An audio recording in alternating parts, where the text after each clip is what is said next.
ഇനി അങ്ങോട്ട് ഊസോപ്പ് സ്ട്രോ ഹാറ്റ്സിലില്ല. ഈ ഒരു സംഭവത്തിന് ശേഷം അടുത്ത ദിവസം രാവിലെ വാട്ടർ സെവനിലുള്ള ജനങ്ങൾ കേൾക്കുന്നത് അവരുടെ മേയറായ ഐസ്ബർഗിനെ ആരോ ഷൂട്ട് ചെയ്തു. അതായത് കഴിഞ്ഞ ദിവസം രാത്രി ഐസ്ബർഗിനെ ആരോ കൊല്ലാൻ ശ്രമിച്ചു. ഈ ഒരു സംഭവത്തിൽ പുള്ളിക്കാരന് സാരമായ പരിക്കേറ്റിട്ടുണ്ട്. കാരണം ആരോ ഷൂട്ട് ചെയ്ത് കൊല്ലാൻ നോക്കിയതാണ്. സോ ഈ ഒരു വിഷയം ഇപ്പോൾ വാട്ടർ സെവൻ ഐലൻഡ് മുഴുവൻ പരന്നിട്ടുണ്ട്. അവിടെയുള്ള ജനങ്ങൾക്ക് ഇതൊന്നും അത്ര സിമ്പിൾ ആയിട്ട് വിട്ടുകളയാൻ പറ്റില്ല. കാരണം ഐസ്ബർഗ് അവർക്ക് വേണ്ടപ്പെട്ട ഒരാളാണ്. നിങ്ങൾക്കറിയാലോ, അവിടേക്ക് വരുന്ന പൈററ്റ്സിൽ നിന്ന് അവിടെയുള്ള ജനങ്ങളെ രക്ഷപ്പെടുത്തുന്നത് അല്ലെങ്കിൽ അവരെയൊക്കെ പ്രൊട്ടക്ട് ചെയ്യുന്നത് ഈ ഒരു ഐസ്ബർഗ് ആണ്, അല്ലെങ്കിൽ അദ്ദേഹത്തിന്റെ കമ്പനിയാണ്. സോ ഇങ്ങനെയുള്ള ഒരു സമയത്ത് ഈ ജനങ്ങളൊക്കെ സംശയിക്കുന്നത് നമ്മുടെ സ്ട്രോ ഹാറ്റ്സിനെയാണ്. കാരണം പൈററ്റ്സ് തെറ്റ് ചെയ്യുന്ന ആൾക്കാരാണ്. ഇപ്പോ അവിടെ ആകെ കൂടെയുള്ള ഒരു പൈററ്റ് എന്ന് പറയുന്നത് നമ്മുടെ സ്ട്രോ ഹാറ്റ്സ് ആണ്. അതുകൊണ്ട് അവരെല്ലാവരും ഇപ്പോൾ നമ്മുടെ സ്ട്രോ ഹാറ്റ്സിനെ സംശയിക്കുന്നു. പക്ഷെ ഇപ്പോഴും ഒന്നും വ്യക്തമല്ല നമ്മുടെ സ്ട്രോ ഹാറ്റ്സ് ആണ് ഇത് ചെയ്തതെന്ന്. അവർക്ക് അത് തീർത്തും പറയാനായിട്ടില്ല. കാരണം ഐസ്ബർഗിന്റെ ബോധം വന്നിട്ടില്ല. പുള്ളിക്കാരൻ എന്തെങ്കിലും പറഞ്ഞാലേ അവർക്ക് എന്തെങ്കിലും ചെയ്യാൻ പറ്റൂ. ഇപ്പൊ ഇങ്ങനെ ഇരിക്കുന്ന ഈ ഒരു സമയത്ത് ബ്ലാക്ക് മാർക്കറ്റിലേക്ക് സാധനങ്ങൾ വാങ്ങാൻ പോയ ഫ്രാങ്കി ഫാമിലിയിലെ ഫ്രാങ്കി ഇല്ലേ, അവൻ സാധനങ്ങളൊക്കെ വാങ്ങി തിരിച്ചു വന്നു. എന്നിട്ട് അവന്റെ സ്ഥലത്ത് ചെന്ന് നോക്കുമ്പോൾ അവൻ കാണുന്നത്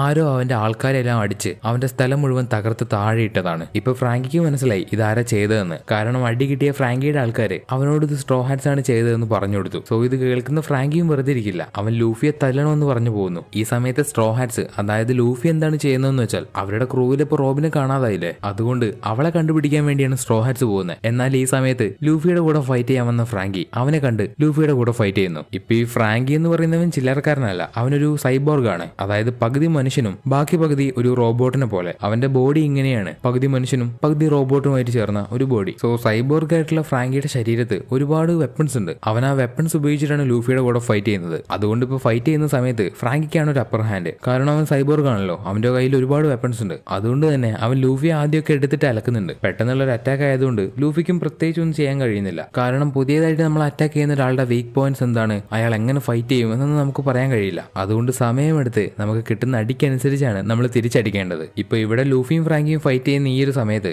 ബോധം പോയിരുന്ന ഐസ്ബർഗിന്റെ ബോധം തിരിച്ചു വന്നു. പുള്ളിക്കാരൻ കണ്ണു തുറന്ന ഉടനെ തന്നെ ആരാണ് അറ്റാക്ക് ചെയ്തതെന്ന് പറയുന്നുണ്ട്. കഴിഞ്ഞ രാത്രി തന്നെ കൊല്ലാൻ ശ്രമിച്ചത് റോബിനാണ്. അതായത് റോബിൻ പുള്ളിക്കാരനെ ഷൂട്ട് ചെയ്തു. അത് മാത്രമല്ല റോബിന്റെ കൂടെ ഒരു സ്ട്രേഞ്ച് ആയിട്ടുള്ള ഒരു മനുഷ്യനുണ്ടായിരുന്നു. അതായത് നമ്മൾ മുമ്പ് കണ്ട ആ മാസ്ക് വെച്ച മനുഷ്യൻ, ഒരു സ്ട്രേഞ്ച് ആയിട്ടുള്ള ആള് റോബിനെ പാസ് ചെയ്തു പോകുന്നത് നമ്മൾ കണ്ടില്ലേ. അപ്പൊ റോബിൻ ഐസ്ബർഗിനെ ഷൂട്ട് ചെയ്യുന്ന സമയത്ത് അവളുടെ കൂടെ ഈ സ്ട്രേഞ്ച് ആയിട്ടുള്ള മനുഷ്യനുണ്ടായിരുന്നു. സോ ഈ ഒരു കാര്യം ഐസ്ബർഗ് അവന്റെ ഗാലയിലെ വർക്കേഴ്സിനോട് പറഞ്ഞു കൊടുക്കുന്നു. ഇപ്പൊ അവർക്ക് കാര്യങ്ങളെല്ലാം മനസ്സിലായ സ്ഥിതിക്ക്, അതായത് ഐസ്ബർഗിനെ ആരാ ഷൂട്ട് ചെയ്തതെന്ന് മനസ്സിലായ സ്ഥിതിക്ക് ഇനി വേണ്ട കാര്യങ്ങളെല്ലാം അവർ നോക്കിക്കോളും. അങ്ങനെ ഗാലയിലെ വർക്കേഴ്സ് എല്ലാവരും സ്ട്രോ ഹാറ്റ്സിനെ പിടിക്കാൻ വേണ്ടി വരുന്നു. ഇപ്പൊ ഈ ഒരു സമയത്ത് ലൂഫിയും ഫ്രാങ്കിയും തമ്മിൽ ഭയങ്കര ഫൈറ്റ് ആണ്. അപ്പൊ അവിടേക്ക് പറഞ്ഞു വെച്ചതുപോലെ ഗാലയിലെ വർക്കേഴ്സ് എത്തി. അവര് വന്നിട്ട് സ്ട്രോ ഹാറ്റ്സ് ഐസ്ബർഗിനെ കൊല്ലാൻ ശ്രമിച്ചു എന്ന് പറഞ്ഞ് അവര് ലൂഫിയെ അറ്റാക്ക് ചെയ്യുന്നു. ഇപ്പൊ സ്ട്രോ ഹാറ്റ്സ്, ഇനി നമ്മൾ ഇവിടെ നിന്ന് ശരിയാവില്ല, ആരോ നമ്മളെ മനഃപൂർവ്വം കൊടുക്കാൻ നോക്കുകയാണ്, ഇതൊക്കെ ആരുടെയോ മാസ്റ്റർ പ്ലാൻ ആണ് എന്ന് പറഞ്ഞ് സ്ട്രോ ഹാറ്റ്സ് ഇനി അവിടെ നിൽക്കണ്ട എന്ന് പറഞ്ഞ് അവരവിടെ നിന്ന് പെട്ടെന്ന് തന്നെ രക്ഷപ്പെടുന്നു. ഈ ഒരു സമയത്ത് തന്നെ റോബിനെ കണ്ടുപിടിക്കാൻ വേണ്ടി പോയ സാഞ്ചിയും ചോപ്പറും അവളെ ഒരു സ്ഥലത്ത് വെച്ച് കാണുന്നുണ്ട്. അപ്പൊ റോബിൻ അവരോട് പറയുന്നത്, ഇനി ഞാൻ സ്ട്രോ ഹാറ്റ്സിലില്ല, ഇനി ഒരിക്കലും നിങ്ങൾ എന്നെ അന്വേഷിച്ച് വരേണ്ട ആവശ്യമില്ല. അങ്ങനെ നിങ്ങൾ എന്നെ അന്വേഷിച്ച് വരികയാണെങ്കിൽ അത് നിങ്ങൾക്ക് തന്നെയാണ് പ്രശ്നം എന്ന് പറഞ്ഞ റോബിൻ അവിടെ നിന്ന് പോകുന്നു. ഇത് കേട്ട് സാഞ്ചിക്കും ചോപ്പറിനും അത് അക്സെപ്റ്റ് ചെയ്യാൻ പറ്റിയില്ല എന്നല്ല, അവർക്കതൊന്നും മനസ്സിലാവുന്നില്ല. എന്തിനാണ് റോബിൻ ഇങ്ങനെ ചെയ്യുന്നത്, എന്തിനാണ് റോബിൻ ഇങ്ങനെ പറഞ്ഞതെന്ന്. സോ ഇതിന് ശേഷം സ്ട്രോ ഹാറ്റ്സ് എന്താണ് ചെയ്യാൻ പോകുന്നതെന്ന് വെച്ചാൽ, റോബിനെ അവസാനമായിട്ട് കണ്ടത് ഈ പറയുന്ന ഐസ്ബർഗ് ആണ്. അതുകൊണ്ട് അവൻ റോബിനെ തന്നെയാണോ കണ്ടത്, എന്തുകൊണ്ടാണ് അവളിങ്ങനെ ചെയ്യുന്നത്, അവൾ അവസാനമായിട്ട് ഐസ്ബർഗിനോട് എന്താ പറഞ്ഞത് എന്നൊക്കെ അറിയാൻ വേണ്ടി സ്ട്രോ ഹാറ്റ്സ് ഐസ്ബർഗിനോട് സംസാരിക്കാൻ വേണ്ടി പോകുന്നു.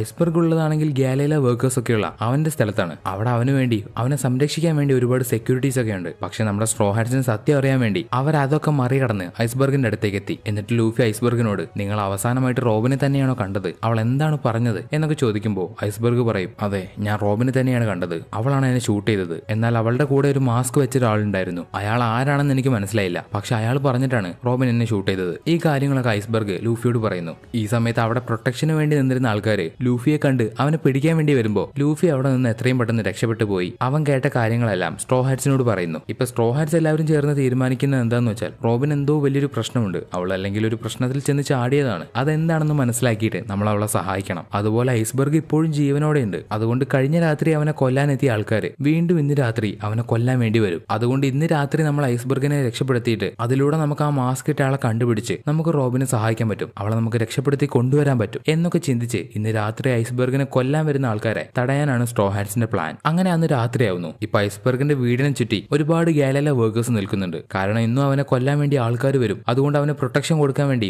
ഒരുപാട് ഗാലയിലെ വർക്കേഴ്സ് അവിടെയുണ്ട്. ഈ സമയത്ത് ഐസ്ബർഗ് അവന്റെ കൂടെയുള്ള പോളിയെ വിളിച്ചു വരുത്തി അവനോട് പറയും, എന്റെ കയ്യിൽ ഞാൻ ഇത്രയും കാലം സൂക്ഷിച്ചു വെച്ച ഒരു ഫയലുണ്ട്, അത് നീ എടുത്തിട്ട് നീ ഇവിടെ നിന്ന് എത്രയും പെട്ടെന്ന് പോകണം എന്ന് പറഞ്ഞ ഐസ്ബർഗ് പോളിയോട് പറയുമ്പോൾ പറയുമ്പോൾ അതനുസരിച്ച് പോളി ആ ഒരു ഫയൽ എടുത്ത് പോകാൻ നിൽക്കുന്ന ഈ ഒരു സമയത്ത് അവിടേക്ക് ഒരുപാട് മാസ്ക് ഇട്ട ആൾക്കാർ വരുന്നു. അവർ നേരെ വന്ന ഐസ്ബർഗ് ഉള്ള സ്ഥലം അറ്റാക്ക് ചെയ്യുന്നു. കഴിഞ്ഞ രാത്രി ഒരേ ഒരു മാസ്ക് വെച്ച ആളാണ് വന്നതെങ്കിൽ ഇപ്രാവശ്യം ഒരുപാട് മാസ്ക് ഇട്ട ആൾക്കാർ വന്നിട്ടുണ്ട്. അവരുടെ കൂടെ തന്നെ റോബിനും ഉണ്ട്. ഇപ്പോൾ ആ മാസ്ക് ഇട്ട ആൾക്കാരെല്ലാവരും ചേർന്ന് അവിടെ നിന്നിരുന്ന ഐസ്ബർഗിന്റെ ഗാലയിലെ വർക്കേഴ്സിനെ എടുത്തിട്ട് അടിക്കുന്നു. ഈ ഒരു സമയത്ത് നമ്മുടെ സ്ട്രോ ഹാറ്റ്സ് എല്ലാവരും ഈ മാസ്ക് വെച്ച ആൾക്കാര് ഐസ്ബർഗിനെ കൊല്ലാൻ വന്നു എന്ന് അറിഞ്ഞ് സ്ട്രോ ഹാറ്റ്സ് എല്ലാവരും അവിടേക്ക് ഓടി വരുന്നു. ഇതേ സമയത്ത് ആ മാസ്ക് വെച്ച ആൾക്കാര് ആ ഫയൽ എടുത്ത് പോളിയെ അടിച്ച് അവന്റെ കയ്യിൽ നിന്ന് ആ ഫയൽ അവർ വാങ്ങി. ഈ ഒരു ഫയല് അവർക്ക് കിട്ടാൻ വേണ്ടിയാണ് അവർ ഇത്രയും നേരം കാത്തിരുന്നത്. കാരണം ആ ഫയൽ എവിടെയാണെന്ന് ആർക്കും അറിയില്ല. ഒരു പക്ഷേ ആ ഫയൽ സേഫ് അല്ല. അതുകൊണ്ട് ആരെങ്കിലും വെച്ച് ഐസ്ബർഗ് ആ ഫയൽ ഇവിടെ നിന്ന് മാറ്റുമെന്ന് ഇവർക്ക് അറിയാമായിരുന്നു. അപ്പൊ അതിനു വേണ്ടിയാണ് ഇവർ ഇത്രയും നേരം കാത്തിരുന്നത്. ഇപ്പൊ ആ ഒരു ഫയൽ അവർ തുറന്നു നോക്കി. അതിലുള്ളത് എന്താണെന്ന് വെച്ചാൽ ഒരു ബ്ലൂ പ്രിന്റ് ആണ്. ഒരു 3 കപ്പലിന്റെ ബ്ലൂ പ്രിന്റ്. പക്ഷേ ആ ബ്ലൂ പ്രിന്റ് അവർക്ക് കാണുന്ന സമയത്ത് തന്നെ മനസ്സിലായി അതൊരു ഫേക്ക് ആയിട്ടുള്ള ബ്ലൂ പ്രിന്റ് ആണെന്ന്. ഇത് മനസ്സിലാക്കി അവരുടെ കൂടെയുള്ള നമ്മുടെ റോബിൻ നേരെ ഐസ്ബർഗിന്റെ അടുത്ത് ചെന്ന് അവന് നേരെ തോക്ക് ചൂണ്ടി ഒറിജിനൽ ഫയൽ എവിടെയാണെന്ന് ചോദിക്കുന്നു. അപ്പോൾ ഐസ്ബർഗ്, ഞാൻ ആ ഒരു ഫയൽ നിങ്ങൾക്ക് ഒരിക്കലും തരാൻ പോകുന്നില്ല. ഇത്രയും കാലം വേൾഡ് ഗവൺമെന്റ് നിന്നെ ഒരു കളിപ്പാവയെ പോലെ കൊണ്ടു നടക്കുകയായിരുന്നില്ലേ? അവർക്കറിയാം ഈ ഒരു ബ്ലൂ പ്രിന്റ് നിനക്ക് മാത്രമേ വായിക്കാൻ പറ്റുള്ളൂ എന്ന് പറഞ്ഞ ഐസ്ബർഗ് ആ ഒരു ബ്ലൂ പ്രിന്റിനെ പറ്റിയുള്ള എല്ലാ കാര്യങ്ങളും പറയുന്നു. ബേസിക്കലി ഈ ഒരു ബ്ലൂ പ്രിന്റ് എന്താണെന്ന് വെച്ചാൽ ഇതൊരു വെപ്പണാണ്. സാധാ ഒരു വെപ്പണല്ല, മറിച്ച് വളരെ ഡേഞ്ചറസ് ആയിട്ടുള്ള ഒരു വെപ്പണാണ്. ഈ ഒരു വെപ്പണിന്റെ പേര് പ്ലൂട്ടോൺ. അതായത് ഈ ഒരു ബ്ലൂ പ്രിന്റിലുള്ള വെപ്പണിന്റെ പേര് പ്ലൂട്ടോൺ എന്നാണ്. നമ്മൾ ഇതിനു മുമ്പ് അലാബസ്റ്റയിൽ കേട്ട ആ ഒരു പ്ലൂട്ടോൺ ഇതല്ല. നമ്മൾ അലാബസ്റ്റയിൽ കേട്ടത് ഒരു ആൻഷ്യൻ വെപ്പണാണ്. അതുപോലെ ഇവിടെ ഈ ബ്ലൂ പ്രിന്റിലുള്ള വെപ്പൺ അത് ആർക്ക് വേണമെങ്കിലും ഉണ്ടാക്കിയെടുക്കാൻ പറ്റുന്ന ഒരു വെപ്പണാണ്. അതിന്റെ പേര് ജസ്റ്റ് പ്ലൂട്ടോൺ എന്ന് മാത്രമാണ്. സോ ഇവിടെയുള്ള ഈ ബ്ലൂ പ്രിന്റിലെ വെപ്പണും നമ്മൾ അലാബസ്റ്റയിൽ കേട്ട പോണിഗ്ലിഫിലെ പ്ലൂട്ടോണും തമ്മിൽ യാതൊരു ബന്ധവുമില്ല. ഇത് രണ്ടും ഡിഫറന്റ് ആണ്. സോ ഐസ്ബർഗിന്റെ അടുത്തുള്ള പ്ലൂട്ടോണിന്റെ ബ്ലൂ പ്രിന്റ് അവൻ ഇത്രയും കാലം ആരുടെ കയ്യിലും കിട്ടാതെ അത് സേഫ് ആയിട്ട് കൊണ്ടു നടക്കുമായിരുന്നു. കാരണം ഇത് ആരുടെ കയ്യിലെങ്കിലും കിട്ടിക്കഴിഞ്ഞാൽ പിന്നെ അവരായിരിക്കും ഏറ്റവും പവർഫുൾ. കാരണം അത്രയും പവർഫുൾ ആയിട്ടുള്ള ഒരു വെപ്പണാണ് ഈ പ്ലൂട്ടോൺ. സോ ഐസ്ബർഗിന്റെ അടുത്തുള്ള ഈ ബ്ലൂ പ്രിന്റ് ആർക്കാണ് വേണ്ടതെന്ന് വെച്ചാൽ ഈ വേൾഡ് ഗവൺമെന്റിനാണ് വേണ്ടത്. അവർക്ക് അത് ഉപയോഗിച്ച് കൂടുതൽ പവർഫുൾ ആവാൻ കഴിയും. പക്ഷേ ഇപ്പൊ നമ്മുടെ ഐസ്ബർഗ് കഴുത്ത് പോയാലും പ്രശ്നമില്ല. റോബിൻ, നിനക്ക് ഞാനത് തരാൻ പോകുന്നില്ല. നിനക്കെന്നല്ല, ഒരുത്തനും ഞാനത് കൊടുക്കാൻ പോകുന്നില്ല. ഇപ്പൊ അവിടേക്ക് പോളിയെ അടിച്ച ആ മാസ്ക് വെച്ച ആൾക്കാർ വരുന്നു. അവര് വന്ന ഉടനെ അവരുടെ മുഖത്തുള്ള ആ മാസ്ക് അഴിക്കുന്നു. ഇപ്പൊ അവരുടെ മുഖം കാണുന്ന ഐസ്ബർഗിന് അവന്റെ നെഞ്ചത്ത് ഒരു ഇടി വെട്ടിയതുപോലെയായി. കാരണം അവന്റെ കൂടെ ഇത്രയും കാലം സ്വന്തം സഹോദരങ്ങളെ പോലെ നിന്ന് അവന്റെ കാര്യത്തിൽ എല്ലാം കയറി ഇടപെട്ടുകൊണ്ടിരുന്ന ആൾക്കാരാണ് ഈ മാസ്ക് വെച്ച ആൾക്കാര്. അത് കാണുന്ന ഐസ്ബർഗിന് സഹിക്കാൻ പറ്റിയില്ല. കാരണം ഇത്രയും കാലം ഇവന്റെ കൂടെ നിന്നത് ഈ ഒരു പ്ലൂട്ടോൺ എന്ന് പറയുന്ന ഒരു വെപ്പണ് വേണ്ടിയാണ്. ഇവരെല്ലാവരും അവനെ പറ്റിച്ചുകൊണ്ടിരിക്കുകയായിരുന്നു. ഇപ്പൊ അവിടേക്ക് വന്ന 5 ആൾക്കാർ ആരൊക്കെയാണെന്ന് ചോദിച്ചാൽ റോബ് ലുച്ചി എന്ന് പറയുന്നവൻ, അതുപോലെ നമ്മൾ മുമ്പ് കണ്ട കാക്കു, പിന്നെ ഐസ്ബർഗിന്റെ കൂടെ തന്നെ ഉണ്ടായിരുന്ന അവന്റെ PA ഖലീഫ, പിന്നെ മറ്റൊരാൾ ബ്ലൂയിനോ. ഇവരെ 4 പേരെയും ഐസ്ബർഗിന് നല്ലതുപോലെ അറിയാം. ഇപ്പൊ ഒരു സത്യത്തിൽ ആരാണെന്ന് ഐസ്ബർഗിനോട് പറയുന്നു. ഞങ്ങളാണ് CP9, അതായത് സൈഫർ പോൾ 9. ഞങ്ങൾ ഗവൺമെന്റിന്റെ ഒരു സീക്രട്ട് ഏജന്റ് ആണ്. നിങ്ങൾക്ക് CP8 വരെ ഉണ്ടെന്നറിയാം, പക്ഷെ CP9 ഉണ്ടെന്ന് ആർക്കും അറിയില്ല. കാരണം CP9 ആർക്കും അറിയാതിരിക്കാൻ വേണ്ടി ഇത്രയും കാലം സീക്രട്ട് ആയിട്ട് കൊണ്ടു നടക്കുകയായിരുന്നു. അതിലുള്ള ഏജന്റ്സ് ആണ് ഞങ്ങൾ. സോ ഈ CP9ലുള്ള ആൾക്കാർ ഒരുപാട് പവർഫുൾ ആണ്. ഇവരെ ക്രിയേറ്റ് ചെയ്തത് തന്നെ അസാസിനേഷന് വേണ്ടിയാണ്. അതായത് ഒരുപാട് പേരെ കൊന്നൊടുക്കാൻ വേണ്ടി. ആരും അറിയാതെ ഗവൺമെന്റിന്റെ മിഷൻസ് എല്ലാം തീർക്കുന്നത് ഈ CP9 ആണ്. ഇവർക്കൊരു സ്പെഷ്യൽ പവർ കൂടെയുണ്ട്. അതിന്റെ പേരാണ് റോക്കുഷിക്കി. ഈ ഒരു പവർ ഉപയോഗിച്ച് ഇവർക്ക് എയറിൽ ജമ്പ് ചെയ്ത് പോകാൻ കഴിയും. അതായത് ഓരോ സ്റ്റെപ്പ് ചവിട്ടി ഇവർക്ക് മുകളിലേക്ക് പോകാൻ കഴിയും. എയറിലൂടെ നടന്നു പോകാൻ കഴിയും. ദാ ഇതുപോലെ.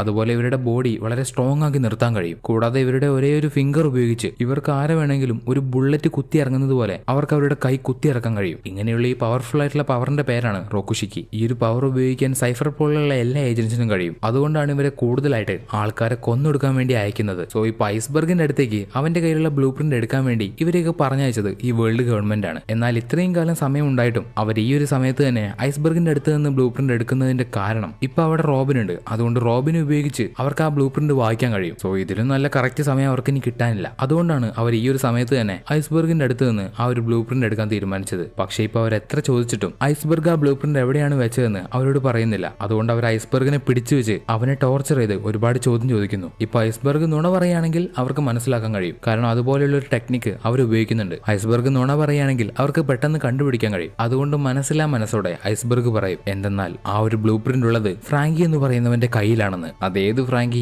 നമ്മൾ ഉദ്ദേശിച്ച ഫ്രാങ്കി തന്നെ. ഫ്രാങ്കി ഫാമിലിയുടെ ലീഡർ ഫ്രാങ്കി. അതെങ്ങനെ അവന്റെ കയ്യിൽ വന്നു എന്നല്ലേ? ഈ ഐസ്ബർഗും ഫ്രാങ്കിയും തമ്മിലൊരു പഴയ കണക്ഷൻ ഉണ്ട്. ഇവർ രണ്ടുപേരും ഒരുമിച്ചാണ് വളർന്നത്, അതായത് സഹോദരങ്ങളെ പോലെ. അതുപോലെ രണ്ടുപേരും കപ്പലുണ്ടാക്കാൻ പഠിച്ചത് ടോം എന്ന് പറയുന്ന ഒരു പഴയ ഷിപ്പ് റൈറ്ററിന്റെ കൂടെ നിന്നുകൊണ്ടാണ്. ഇവർ രണ്ടുപേരും ടോമിന്റെ അസിസ്റ്റന്റ് ആയിരുന്നു. ഇപ്പോ ഈ ഒരു കാര്യം അറിയുന്ന CP9ലെ റോബ് ലുച്ചി അവര് ഫ്രാങ്കിയെ പിടിക്കണമെന്ന് പ്ലാൻ ചെയ്യുന്നു. ഞാൻ പറയാൻ മറന്നുപോയൊരു കാര്യമുണ്ട്. ഈ റോബ് ലുച്ചിയാണ് CP9ന്റെ ലീഡർ. CP9ലെ ഏറ്റവും പവർഫുൾ ആയിട്ടുള്ള ഒരാളാണ് ഈ പറയുന്ന റോബ് റോബ് ലുച്ചി. സോ റോബ് ലുച്ചി ഫ്രാങ്കിയെ പിടിക്കാൻ വേണ്ടി പ്ലാൻ ചെയ്യുന്ന ഈ ഒരു സമയത്താണ് അവിടേക്ക് പെട്ടെന്ന് സ്ട്രോ ഹാറ്റ്സ് കയറി വരുന്നത്. അവിടേക്ക് ഇപ്പൊ എത്തിയ ലൂഫി റോബിനോട് പറയും, റോബിൻ നീ എന്തിനാ ഞങ്ങളുടെ ക്രൂ വിട്ട് പോയത്? എന്തുണ്ടെങ്കിലും നമുക്ക് പറഞ്ഞു തീർക്കാം. സോ നീ ക്രൂവിലേക്ക് വാ എന്ന് ലൂഫി പറയുമ്പോ റോബിൻ പറയും, ഇല്ല ഞാൻ ഇനി ക്രൂവിലേക്ക് തിരിച്ചില്ല, കാരണം ഞാനുണ്ടെങ്കിൽ അത് നിങ്ങൾക്ക് വലിയ ആപത്താണ് എന്ന് പറഞ്ഞ് റോബിൻ അവിടെ നിന്ന് പോകുന്നു. ശേഷം അവിടെ വെച്ച് CP9 സ്ട്രോ ഹാറ്റ്സ് തമ്മിൽ ഒരു വലിയ ഫൈറ്റ് നടക്കുന്നുണ്ട്. അതിലെന്ത് സംഭവിക്കുന്നു വെച്ചാൽ CP9 അവരുടെ മാർഷൽ ആർട്സ് ഒക്കെ യൂസ് ചെയ്ത് സ്ട്രോ ഹാറ്റ്സിനെതിരെ ഫൈറ്റ് ചെയ്യുന്നു. കൂടാതെ ഈ റോബ് ലുച്ചി എന്ന് പറയുന്നവന് ഒരു ഡെവിൾ ഫ്രൂട്ട് പവർ ഉണ്ട്. അവനൊരു മനുഷ്യനും പുള്ളിപ്പുലിയും ചേർന്ന ഒരു രൂപത്തിലേക്ക് മാറാൻ സാധിക്കും. ഒരു തരത്തിലുള്ള ഹ്യൂമൻ ഹൈബ്രിഡ് വേർഷൻ. നമ്മൾ ഇതിനു മുമ്പ് ചോപ്പറിന്റെ ഡ്രം മൈൽഡിൽ വെച്ച് ഡാൾട്ടൺ എന്ന് പറയുന്ന ഒരുത്തനെ കണ്ടിട്ടുണ്ടായിരുന്നു. അവനും ഈ പറയുന്ന ഒരു ഹ്യൂമൻ ഹൈബ്രിഡ് വേർഷൻ ആണ്. അവന്റെ ഡെവിൾ ഫ്രൂട്ടിന്റെ പവർ എന്തായിരുന്നു? കാളയുടെ രൂപത്തിലേക്ക് മാറാൻ സാധിക്കും. എന്നാൽ ഇവിടെ റോബ് ലുച്ചിക്ക് പുള്ളിപ്പുലിയുടെ രൂപത്തിലേക്ക് മാറാൻ സാധിക്കും. സോ ഇങ്ങനെയുള്ള ഒരു ഡെവിൾ ഫ്രൂട്ടിനെ പറയുന്ന പേരാണ് സോവാൻ ടൈപ്പ് ഡെവിൾ ഫ്രൂട്ട്. നമ്മുടെ ചോപ്പറും ഒരു സോവാൻ ടൈപ്പ് ഡെവിൾ ഫ്രൂട്ട് യൂസർ ആണ്. ഇതിൽ എടുത്തു പറയേണ്ടത് റോബ് ലുച്ചിയുടെ ഡെവിൾ ഫ്രൂട്ട് ഒരു മിത്തിക്കൽ സോവാൻ ടൈപ്പ് ഡെവിൾ ഫ്രൂട്ട് ആണ്. ഇതിൽ ശ്രദ്ധിക്കേണ്ട കാര്യം മിത്തിക്കൽ ആണ്. മിത്തിക്കൽ എന്ന് പറഞ്ഞാൽ ഈ ഡെവിൾ ഫ്രൂട്ട്സ് വളരെ റെയർ ആയിരിക്കും. അതുപോലെ അത് യൂസ് ചെയ്യുന്ന ആൾക്കാർക്ക് ഒരു മിത്തിക്കൽ ക്രീച്ചർ ആവാൻ കഴിയും. ഈ ഡെവിൾ ഫ്രൂട്ട്സിനെ പറ്റി നിങ്ങൾക്ക് പോകെ ഞാൻ കുറച്ച് കാര്യങ്ങൾ പറഞ്ഞു തരാം. ഇപ്പൊ നിങ്ങൾ ഇത്രയും ഓർത്താൽ മതി. ഈ റോബ് ലുച്ചിയുടെ ഡെവിൾ ഫ്രൂട്ട് അത്യാവശ്യം പവർഫുൾ ആണ്. അതിന്റെ മുമ്പിൽ നമ്മുടെ ലൂഫിക്ക് ഇപ്പൊ പിടിച്ചു നിൽക്കാൻ കഴിഞ്ഞില്ല. റോബ് ലുച്ചിയുടെ കയ്യിൽ നിന്ന് അടി കിട്ടുന്ന ലൂഫി തെറിച്ച് എവിടെയോ പോയി വീണു. അതുപോലെ നമ്മുടെ സോറോയ്ക്കും അടി കിട്ടുന്നുണ്ട്. സോറോയും എവിടെയോ പോയി വീണു. ഇപ്പൊ അവിടേക്ക് വന്ന സ്ട്രോ ഹാറ്റ്സിനെ എല്ലാവരെയും ഈ CP9 ആൾക്കാർ അടിച്ചു വീഴ്ത്തി. എന്നിട്ട് അവർ എന്താണ് ചെയ്യുന്നതെന്ന് വെച്ചാൽ ഐസ്ബർഗ് അതുപോലെ പോളി ഇവർ രണ്ടുപേരെയും കെട്ടിവെച്ച് അവരുണ്ടായിരുന്ന ആ വീടിന് തീ കൊടുത്തതിന് ശേഷം CP9 ആൾക്കാർ അവിടുന്ന് പോകുന്നു. സോ ഇപ്പൊ അവരുടെ ആവശ്യം കഴിഞ്ഞു. അതുകൊണ്ട് അവർ ഐസ്ബർഗിനെ മരിക്കാൻ പാകത്തിനാക്കിയിട്ട് അവിടെ വെച്ചിട്ട് പോയി. എന്നിട്ട് ഇവർ നേരെ പോകുന്നത് ഫ്രാങ്കിയെ പിടിക്കാനാണ്. ഇപ്പൊ ഈ ഒരു സമയത്ത് ഫ്രാങ്കി അവന് പ്രതികാരം ചെയ്തിട്ടില്ലെങ്കിൽ ഇരിക്കാൻ കഴിയില്ല. അതുകൊണ്ട് ഫ്രാങ്കി ലൂഫിയുടെ കപ്പൽ ഗോയിങ് മേരി എടുത്ത് അത് കൊണ്ടുപോയി വിറ്റതിന് ശേഷം അവന്റെ പ്രതികാരം തീർക്കാൻ വേണ്ടി പോകുന്നു. ഇപ്പൊ അവിടേക്ക് ഫ്രാങ്കി എത്തിയ സമയത്ത് ഗോയിങ് മേരിയുടെ അടുത്ത് ഊസോപ്പ് ഉണ്ട്. ഊസോപ്പ് അവിടെ നിൽക്കുന്നതിന്റെ കാരണം അവൻ എങ്ങനെയെങ്കിലും ഗോയിങ് മേരി ശരിയാക്കണം. നമ്മൾ നേരത്തെ കണ്ടതല്ലേ, ഊസോപ്പിന് ഗോയിങ് മേരി വിട്ട് പോകാൻ കഴിയില്ല. അതുകൊണ്ട് കുറച്ച് പലകയും ആണിയെല്ലാം വാങ്ങി അവൻ നേരെ ഗോയിങ് മേരി ശരിയാക്കാൻ വേണ്ടി വന്നിരിക്കുകയാണ്. സോ ഇപ്പൊ അവിടേക്ക് എത്തി ഫ്രാങ്കി ഒരു വെടിക്ക് 2 പക്ഷിയെ കിട്ടിയെന്ന രീതിയിൽ അവൻ ഗോയിങ് മേരിയെയും ഊസോപ്പിനെയും എടുത്ത് അവന്റെ ഒരു വർക്ക്ഷോപ്പിലേക്ക് പോകുന്നു. ഇപ്പൊ അവിടേക്ക് എത്തിയ ഊസോപ്പ് വെറുതെ ഇരിക്കുന്നില്ല. അവൻ വീണ്ടും ഗോയിങ് മേരി നന്നാക്കണമെന്ന് പറഞ്ഞ് അതിന്റെ ഭാഗത്തേക്ക് പോകുന്നു. അത് കണ്ട് ഫ്രാങ്കി അവനോട് പറയുന്നുണ്ട്, എടാ മണ്ട, ഇതിന് നന്നാക്കാൻ കഴിയില്ല. അത് ചെയ്യേണ്ട ജോലി അത് പരമാവധി ചെയ്തു തീർത്തു. അതായത് ഇനി അതിനെ കൊണ്ടൊന്നും ചെയ്യാനില്ല, ഇനി ഒട്ടും നന്നാക്കാനും കഴിയില്ല എന്ന് പറഞ്ഞ് ഫ്രാങ്കി പറയുന്നുണ്ട്. എന്നാൽ അതൊന്നും കേൾക്കാതെ ഊസോപ്പ് വീണ്ടും പണി തുടങ്ങി. അത് കണ്ട് ദേഷ്യം വരുന്ന ഫ്രാങ്കി ഗോയിങ് മേരിയുടെ ഓരോ ഭാഗം പൊളിച്ചു കളയുന്നു. എന്നിട്ട് ഊസോപ്പ് വെറുതെ ഇരിക്കുന്നില്ല. ആ പൊട്ടിപ്പോയ ഭാഗമെല്ലാം ഊസോപ്പ് വീണ്ടും ശരിയാക്കാൻ വേണ്ടി ശ്രമിക്കുന്നു. ഇത് കാണുന്ന ഫ്രാങ്കിക്ക് ഊസോപ്പിന്റെ ഈ ഒരു പരിശ്രമം കാണുമ്പോൾ ഭയങ്കരമായിട്ട് ഇംപ്രസ് ആയി. അല്ലെങ്കിൽ അവന് ഊസോപ്പിന്റെ ആ ഒരു ക്യാരക്ടർ ഇഷ്ടപ്പെട്ടു. അപ്പോഴാണ് ഊസോപ്പ് ഫ്രാങ്കിയോട് ഒരു കാര്യം പറയുന്നത്, ഗോയിങ് മേരി ഇനി ഒരിക്കലും ശരിയാവാൻ പോകുന്നില്ല എന്ന് എനിക്കറിയാം. അതുപോലെ ഞങ്ങൾ സ്കൈപ്പേയിൽ ഉണ്ടായിരുന്ന സമയത്ത് ഗോയിങ് മേരി ഒരുപാട് ഡാമേജ് ആയിരുന്നു. എന്നാൽ അപ്പോ ആരോ വന്ന് ഗോയിങ് മേരിയെ താനെ ശരിയാക്കി. അതുപോലെ അതെന്നോട് പറഞ്ഞു, ഞാൻ ഇനിയും നിങ്ങളുടെ കൂടെ ഒരുപാട് ദിവസം ഉണ്ടാവുമെന്ന്. അത് കേട്ട സമയത്ത് എന്നോട് ഗോയിങ് മേരി പറയുന്നത് പോലെയാണ് എനിക്ക് തോന്നിയത്. അതുകൊണ്ടാണ് ഞാൻ ഗോയിങ് മേരിയെ വിട്ടുകൊടുക്കാൻ തയ്യാറാവാത്തത്. ഇപ്പൊ ഊസോപ്പ് പറയുന്നത് കേട്ടിട്ട് ഫ്രാങ്കിക്ക് അത്ഭുതമാവുന്നുണ്ട്. എന്നിട്ട് ഫ്രാങ്കി ഊസോപ്പിനോട്, നീ ആ കണ്ടത് മറ്റൊന്നുമല്ല, ഈ കപ്പലിന്റെ സ്പിരിറ്റ് ആണ്. ഒരാൾ തന്റെ കപ്പലിനെ തന്നെക്കാൾ ഏറെ സ്നേഹിക്കുന്ന സമയത്ത് അയാൾക്ക് ആ കപ്പലിന്റെ സ്പിരിറ്റിനെ കാണാൻ കഴിയും. അപ്പൊ നീ കണ്ടത് നിന്റെ കപ്പലിന്റെ സ്പിരിറ്റിനെയാണ് എന്നിങ്ങനെ ഫ്രാങ്കി ഊസോപ്പിനോട് പറയുന്നു. ആക്ച്വലി ഇതൊരു സ്പിരിറ്റ് തന്നെയാണ്. ഫ്രാങ്കി ഊസോപ്പിനോട് ഇതിന്റെ മറ്റൊരു പേരും പറയുന്നുണ്ട്, ക്ലാബിറ്റർമാൻ. ഇനി ഞാൻ പറഞ്ഞതിൽ തെറ്റുണ്ടെങ്കിൽ അടിയിൽ എഴുതി കാണിക്കാം. സംഭവം അത് തന്നെയാണ്, ക്ലാബിറ്റർമാൻ. വൺ പീസ് വേൾഡിൽ ഇത് അറിയപ്പെടുന്നത് ഒരു ഫെയറി ആയിട്ടാണ്. കപ്പലിന്റെ ഒരു മാലാക തന്റെ ഓണർ തന്നെ ഒരുപാട് സ്നേഹിക്കുന്ന സമയത്ത് ഈ ക്ലാബിറ്റർമാൻ എന്ന് പറയുന്ന ഫെയറി പുറത്തേക്ക് വരും. എന്നിട്ട് കപ്പലിന് എന്തെങ്കിലും പ്രശ്നമുണ്ടെങ്കിൽ അത് തന്നെ ശരിയാക്കും. അതുപോലെ ഫ്രാങ്കി മറ്റൊരു കാര്യവും ഊസോപ്പിനോട് പറയുന്നുണ്ട്, ഈ ഒരു സ്പിരിറ്റ് എല്ലാ കപ്പലിനും ഉണ്ടാവില്ല, ചില കപ്പലുകൾക്ക് മാത്രമേ ഉണ്ടാവുള്ളൂ. അതുകൊണ്ട് നിന്റെ കപ്പൽ സ്പെഷ്യൽ ആണ്. സോ ഇങ്ങനെയൊക്കെ അവർ സംസാരിക്കുന്ന ഈ ഒരു സമയത്ത് തന്നെ അവർ കൂടുതൽ അടുക്കുന്നുണ്ട്, അവർ ഫ്രണ്ട്സ് ആവുന്നുണ്ട്. അതുകൊണ്ട് ഇനി നമുക്ക് ഫ്രാങ്കിയുടെ പാസ്റ്റ് എന്തായിരുന്നു എന്ന് കണ്ടിട്ട് വരാം. ഏകദേശം 20-25 വർഷങ്ങൾക്ക് മുമ്പ് ഈ വാട്ടർ 7 ഐലൻഡ് പതിയെ നശിച്ചു പോയിക്കൊണ്ടിരിക്കുകയായിരുന്നു. കാരണം ആ സമയത്ത് വാട്ടർ 7 ഐലൻഡിൽ ട്രാൻസ്പോർട്ടേഷൻ ഒന്നും ഉണ്ടായിരുന്നില്ല. അതായത് ഈ സീ ട്രെയിൻ ഒന്നും അന്നും ഉണ്ടായിരുന്നില്ല. അതുകൊണ്ട് തന്നെ അവിടേക്ക് ആൾക്കാർക്ക് പെട്ടെന്ന് വരാൻ കഴിയില്ല. ആൾക്കാരെന്നല്ല, ഭക്ഷണം അതുപോലെയുള്ള സംഭവങ്ങളൊന്നും ഈ വാട്ടർ 7 ഐലൻഡിലേക്ക് പെട്ടെന്ന് കൊണ്ടുവരാൻ കഴിയില്ല. അവിടേക്ക് കൊണ്ടുവരാൻ യാതൊരു മാർഗ്ഗമില്ലായിരുന്നു. അതുകൊണ്ട് തന്നെ അവിടെയുള്ള ജനങ്ങൾ ആ സമയത്ത് വളരെ ബുദ്ധിമുട്ടിലായിരുന്നു. ഈ ഒരു സമയത്താണ് അവിടെ ടോം എന്ന് പറയുന്ന ഒരു ഷിപ്പ് റൈഡർ ഉണ്ടായിരുന്നത്. ഇയാൾ അസാധ്യമായിട്ട് ഓരോരോ ഷിപ്പ് ബിൽഡ് ചെയ്ത് കൊടുക്കും. അതായത് ടോം ഉണ്ടാക്കുന്ന ഷിപ്പ് നല്ല ക്വാളിറ്റി അതുപോലെ പെർഫെക്റ്റ് ആയിരിക്കും. ഇയാളുടെ ഷിപ്പ് റൈറ്റിംഗ് കമ്പനിയുടെ പേരാണ് ടോംസ് വർക്കേഴ്സ്. ഇതിലായിരുന്നു നമ്മുടെ ഐസ്ബർഗും ഫ്രാങ്കിയും ഉണ്ടായിരുന്നത്. അവർ രണ്ടുപേരും ടോമിന്റെ അസിസ്റ്റന്റ് ആണ്. അതിനു പുറമെ രണ്ടുപേരും ടോമിന്റെ മക്കളെ പോലെയാണ്. അതുപോലെ ടോമിന്റെ വൈഫാണ് കൊക്കറോ. ഈ കൊക്കറോയെ നമ്മൾ ഇതിനു മുമ്പ് കണ്ടതാണ്. സീ ട്രെയിൻ സ്റ്റേഷനിൽ ഉണ്ടായിരുന്ന സ്ട്രോ ഹാറ്റ്സിനെ സഹായിച്ച കൊക്കറോ. ടോമിന്റെ കൂടെ ഒരു തവളയുണ്ട്, അതിന്റെ പേര് യോക്കോസുന. ഇതിനെയും നമ്മൾ നേരത്തെ കണ്ടതാണ്, ആ ഒരു അരപ്പിരി തവള. സോ ഇവരൊക്കെ ചേർന്നതാണ് ടോമിന്റെ ഫാമിലി. ആർക്ക് വേണമെങ്കിലും ടോം കപ്പൽ ഉണ്ടാക്കി കൊടുക്കും. ടോം ഉണ്ടാക്കുന്ന കപ്പലിനെ വെല്ലാൻ മറ്റൊരു കപ്പൽ ഉണ്ടാവില്ല. അപ്പൊ ടോമിന് അറിയുന്ന എല്ലാ കാര്യവും അയാൾ ഫ്രാങ്കിക്കും ഐസ്ബർഗിനും പറഞ്ഞു കൊടുക്കുന്നുണ്ട്, അതായത് എങ്ങനെയാണ് കപ്പൽ ഉണ്ടാക്കേണ്ടതെന്ന്. ഇതിൽ ഫ്രാങ്കിക്ക് ഏറ്റവും ഇഷ്ടമുള്ള കാര്യം എന്താന്ന് വെച്ചാൽ ഓരോരോ യുദ്ധക്കപ്പലുകൾ ബിൽഡ് ചെയ്യാനാണ്. ഒരുപാട് വെപ്പൺസ് ഒക്കെ വെച്ച് യുദ്ധം ചെയ്യാനുള്ള കപ്പൽ ഉണ്ടാക്കാനാണ് ഫ്രാങ്കിക്ക് താല്പര്യം. എന്നാൽ ഐസ്ബർഗ് നേരെ ഓപ്പോസിറ്റ് ആണ്. അവന് ഈ യുദ്ധം അതുപോലെയുള്ള കാര്യങ്ങളൊന്നും ഇഷ്ടമില്ല. അതായത് വെപ്പൺസ് എപ്പോഴും ഡേഞ്ചർ ആണ്. അതുകൊണ്ട് ഐസ്ബർഗിനും അത് താല്പര്യമില്ല.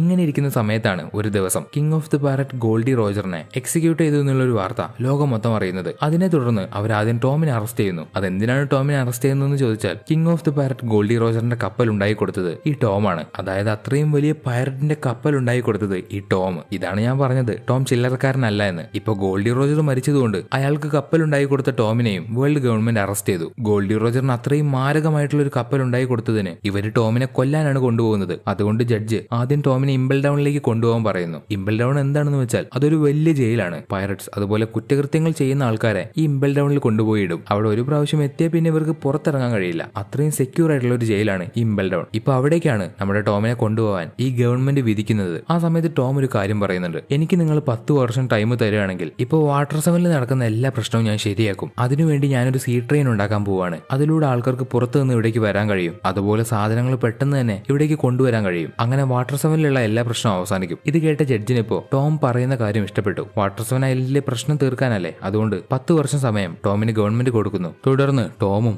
ഐസ്ബർഗും ഫ്രാങ്കിയും ഇവരെല്ലാവരും ചേർന്ന് സീ ട്രെയിൻ ഉണ്ടാക്കാൻ തുടങ്ങി. സീ ട്രെയിൻ എന്ന് പറയുമ്പോൾ വെള്ളത്തിൽ ഓടാനുള്ളതാണ്. സോ അതിനനുസരിച്ചുള്ള സ്ട്രെങ്ത്തും, ഒരു വലിയ തിരമാല വന്നാൽ അതിനെ മറികടക്കണം. അതുപോലെ സീ മോൺസ്റ്റേഴ്സ് എന്ത് ചെയ്താലും ഒന്നും സംഭവിക്കാൻ പാടില്ല. അങ്ങനെ നല്ലൊരു സ്ട്രോങ് ആയിട്ടുള്ള സീ ട്രെയിൻ ആണോ ഉണ്ടാക്കാൻ. അതുകൊണ്ട് അവർ ഈ കാര്യങ്ങളെല്ലാം ചെക്ക് ചെയ്ത് നല്ല സ്ട്രോങ് ആയിട്ട് ഒരു സീ ട്രെയിൻ ഉണ്ടാക്കി. ഇത് ഉണ്ടാക്കിയെടുക്കാൻ അവർക്ക് 14 വർഷം വേണ്ടി വന്നു. 10 വർഷം എന്ന് പറഞ്ഞിട്ട് 14 വർഷം വേണ്ടി വന്നു. ശേഷം ആ സീ ട്രെയിൻ അവർ കടലിലേക്ക് ഇറക്കുന്നു. ഇത് കാണുന്ന വാട്ടർ സെവനിലുള്ള എല്ലാവർക്കും സന്തോഷമായി. അതുപോലെ ടോമിന് ശിക്ഷ കൊടുത്ത ജഡ്ജിനും. അതുകൊണ്ട് ടോമിന് കൊടുക്കാനിരുന്ന ശിക്ഷ അവരെല്ലാവരും വേണ്ടാന്ന് വെച്ചു. ഇതിനുശേഷം നശിക്കാറായിരുന്ന വാട്ടർ സെവൻ ഐലൻഡ് ശരിയായി. കാരണം അവിടേക്ക് ഒരുപാട് ആൾക്കാർ വരാൻ തുടങ്ങി. അവിടെയുള്ള ജനങ്ങൾക്ക് വേണ്ട ഭക്ഷണം, അവർക്ക് വേണ്ട സാധനം എല്ലാം കിട്ടി. അങ്ങനെ വാട്ടർ സെവൻ ആകെ മാറി. ഇതിനുശേഷം ടോം ഐസ്ബർഗിനെയും ഫ്രാങ്കിയെയും വിളിച്ച് അവർക്ക് തന്റെ കയ്യിലുള്ള ആ ബ്ലൂ പ്രിന്റ് കൊടുത്തു. അതായത് ആ പ്ലൂട്ടോണിന്റെ ബ്ലൂ പ്രിന്റ് കൊടുത്തു. ഇതൊരു ഗവൺമെന്റ് ഓഫീസേഴ്സും വന്ന് നിങ്ങളോട് ചോദിച്ചാൽ നിങ്ങൾ കൊടുക്കാൻ പാടില്ല, നിങ്ങൾ ഇത് ഭദ്രമായിട്ട് സൂക്ഷിച്ചു വെക്കണം എന്ന് പറഞ്ഞിട്ടാണ് ടോം അത് അവർക്ക് കൊടുത്തത്. അന്ന് മുതൽ അത് സേഫ് ആയിട്ട് വെച്ചിരുന്നത് ഐസ്ബർഗ് ആണ്. ഇതിനുശേഷം എന്ത് സംഭവിക്കുമെന്ന് വെച്ചാൽ വാട്ടർ സെവൻ ഐലൻഡിലേക്ക് ഒരു പുതിയ ക്യാരക്ടർ വരുന്നു. ഇവന്റെ പേരാണ് സ്പാൻഡം. ഒരു ഗവൺമെന്റ് ഓഫീസറാണ്. അതായത് CP5 എന്ന ഓർഗനൈസേഷന്റെ ലീഡറാണ് ഇവൻ. നമ്മൾ ഇതിനു മുമ്പ് റോബ് ലുച്ചിയുടെ CP9 കണ്ടില്ലേ, അതുപോലെ CP5 ആണ് ഇവര്. ഇപ്പൊ ഇവര് ഇവിടേക്ക് വന്നതിന്റെ കാരണം വേൾഡ് ഗവൺമെന്റിലെ ആ 5 എൽഡേഴ്സ് ഇവന് ഒരു മിഷൻ കൊടുത്തു. പ്ലൂട്ടോണിന്റെ ബ്ലൂ പ്രിന്റ് കണ്ടുപിടിച്ച് അത് ഇവർക്ക് കൊണ്ടുവന്ന് കൊടുക്കണം. ഇതാണ് സ്പാൻഡത്തിന് കിട്ടിയ മിഷൻ. എന്നാൽ ഇവൻ ചെയ്യാൻ പോകുന്നത്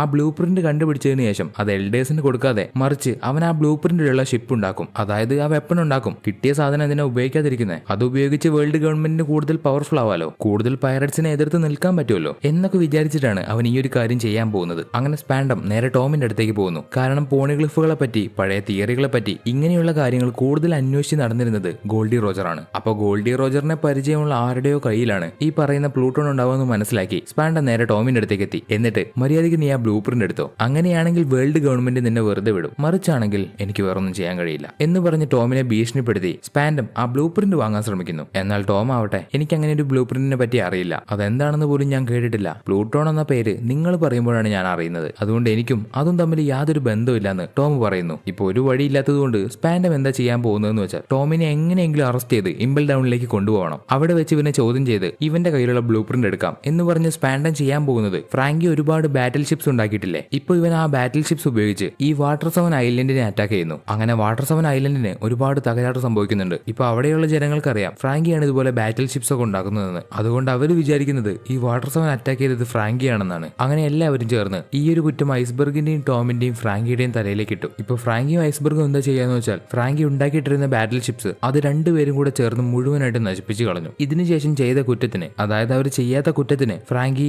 ടോം, ഐസ്ബർഗ് ഇവരെ 3 പേരെയും ശിക്ഷിക്കാൻ വേണ്ടി കൊണ്ടുവരുന്നു. അപ്പോൾ ഉടനെ ഫ്രാങ്കി പറയുന്നത് ഈ ഷിപ്പൊന്നും എന്റെയല്ല, ഇത് ഞാനല്ല ഉണ്ടാക്കിയതെന്നാണ്. അത് കേട്ട് ടോമിന് ഒരുപാട് ദേഷ്യം വരുന്നുണ്ട്. അങ്ങനെ ടോം എഴുന്നേറ്റ് വന്ന് ഫ്രാങ്കിയെ അടിച്ചിട്ട് പറയും, നീ ഉണ്ടാക്കുന്നത് എന്തും ആയിക്കോട്ടെ, അത് നല്ലതും ആവാം ചീത്തയും ആവാം, പക്ഷെ നീ ഉണ്ടാക്കിയതിനെ ഒരിക്കലും നീ തള്ളി പറയാൻ പാടില്ല. നീ ഉണ്ടാക്കിയത് എന്താണോ അതിനെ ഓർത്ത് നീ അഭിമാനിക്കണം. ശേഷം ടോം അവിടെയുള്ള ജഡ്ജിനോട് പറയുന്നത് ചെയ്ത തെറ്റിന് ഞാൻ ശിക്ഷ ഏറ്റു വാങ്ങിക്കോളാം, അതിന് ഇവരെയൊന്നും ചെയ്യേണ്ട ആവശ്യമില്ല. നിങ്ങൾ മുമ്പ് ഗോൾഡി റോജറിന് ഷിപ്പ് ഉണ്ടാക്കി കൊടുത്തു എന്ന് പറഞ്ഞ് എനിക്കൊരു ശിക്ഷ തരാനിരുന്നില്ലേ, അതുകൊണ്ട് അതേ ശിക്ഷ തന്നെ എനിക്ക് ഇപ്പൊ തന്നാ മതി എന്ന് പറഞ്ഞ് ടോം ജഡ്ജിനോട് പറയുന്നു. അത് കേട്ട ജഡ്ജ് ടോമിന് മരണശിക്ഷ വിധിച്ചു. അങ്ങനെ അവർ ടോമിനെ കൊല്ലുന്നു. തുടർന്ന് അവർ വിട്ടയക്കുന്ന ഫ്രാങ്കിക്കും ഐസ്ബർഗിനും മനസ്സിലായി അവരുടെ തന്നെ ഷിപ്പ് ഉപയോഗിച്ച് അവരെ കൊടുക്കാൻ നോക്കിയത് സ്പാൻഡമാണെന്ന്. ഇതിൽ ദേഷ്യം വരുന്ന ഫ്രാങ്കി ഉടനെ ഓടിച്ചെന്ന് സ്പാൻഡത്തിന്റെ മുഖം അടിച്ച് പൊളിക്കുന്നു. അങ്ങനെ സ്പാൻഡത്തിന്റെ മുഖത്ത് ഒരു വലിയ മാർക്ക് വരുന്നു. ഇതിനുശേഷം സ്പാൻഡം എന്താ ചെയ്യുന്നു എന്ന് വെച്ചാൽ മരിച്ച ടോമിന്റെ ബോഡി എടുത്ത് എനീസ് ലോബിയിലേക്ക് പോകുന്നു. അതും എങ്ങനെ? ടോം ഉണ്ടാക്കിയ സീ ട്രെയിൻ വഴി. ഇപ്പൊ ടോമിന്റെ ശരീരം സ്പാൻഡം എടുത്തു കൊണ്ടുപോവാണ് എന്നറിയുന്ന ഫ്രാങ്കി ആ സീ ട്രെയിൻ തടയാൻ വേണ്ടി ഒരു വലിയ മിസൈലൊക്കെ പിടിച്ചു നിൽക്കുന്നു. അവൻ എത്ര ഷൂട്ട് ചെയ്തിട്ടും സീ ട്രെയിൻ നിർത്താൻ കഴിയുന്നില്ല. അവസാനം ഒരു വഴിയില്ലാതെ അവന്റെ 2 കൈ ഉപയോഗിച്ച് അവൻ ആ സീ ട്രെയിൻ നിർത്താൻ ശ്രമിക്കുന്നു. എന്നാൽ അത്രയും സ്ട്രോങ് ആയിട്ടുള്ള സീ ട്രെയിൻ നിർത്താൻ ശ്രമിച്ചതുകൊണ്ട് ഫ്രാങ്കിയുടെ ബോഡി ഒരുപാട് ഡാമേജ് ആവുന്നു. അവൻ മരിക്കാനായ ഒരു അവസ്ഥയിലെത്തി. സോ ഈ ഒരു സംഭവത്തിന് ശേഷം എല്ലാവരും വിചാരിക്കുന്നത്